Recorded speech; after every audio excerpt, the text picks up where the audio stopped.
High, welcome back to a new blog. तर शौर्यचे आजोबा शौर्यला भेटण्यासाठी गावावरून आले आणि आमच्यासाठी पण खूप सारा वानोळा घेऊन आले. त्यामध्ये बघायला गेलं तर खूप सारा भाजीपाला आणला. एक आठवडाभर पुरेल इतका भाजीपाला ते आमच्यासाठी घेऊन आले.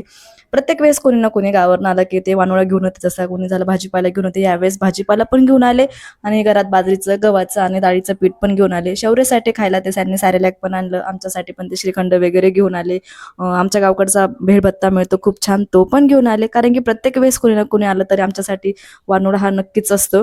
तर असे बरेच दिवस आमच्याच्यावर निघून जात असतात असं, कारण की नाशिकमध्ये खूप महाग भाजीपाला भेटतो, गावाला स्वस्त भेटतो. त्यामुळे कोणी जेव्हा येतं त्यावेळेस आमच्यासाठी नक्कीच भाजीपाला घेऊन येतं. असे आमचे बरेच दिवस ढकलले जातात त्याच्यावरती. बाबा शौर्यला सांभाळताय तोपर्यंत मी आणलेला भाजीपाला फ्रीजमध्ये ठेवते, कारण की तो सुकणार नाही आणि बरेच दिवस आहे तो तसाच राहील. कारण की ते एवढ्या मेहनतीने आणता, एवढ्या लांबून आणता आणि बसने येतात. महत्त्वाचं म्हणजे तर तेव्हा एवढं सामान घेऊन येतात, तर तो फ्रीजमध्ये ठेवणं गरजेचंच आहे.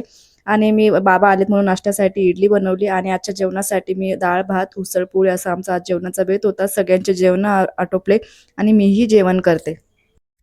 माझं जेवण आटोपलं आणि त्यानंतर मी गूळ शेंगदाण्याचे लाडू बनवण्यासाठी शेंगदाणे भाजून घेते, कारण की शौर्य झोपलेलं होतं आणि मधला वेळ जो आहे तर मी बरे त्याच्यामध्ये कामं आटोपून घेते. तर मी शेंगदाणे जे आहे ते भाजून घेते, कारण की शेंगदाण्याचे लाडू बनवायचे तर मग नंतर साल वगैरे काढायला सोपं जाईल. पहिले मी भाजून ठेवते आणि नंतर लगेच गूळ वगैरे तयार करून घेते. गूळ पण चिरून ठेवते आणि कारण की आता मिक्सर लावता येणार नाही, तो झोपलेला आहे, तो उठून जाईल. कारण की त्याला आजच वॅक्सिनेशन देऊन आणलेलं आहे, त्यामुळे थोडासा क्रँकी झालेला, त्याला झोपवलं.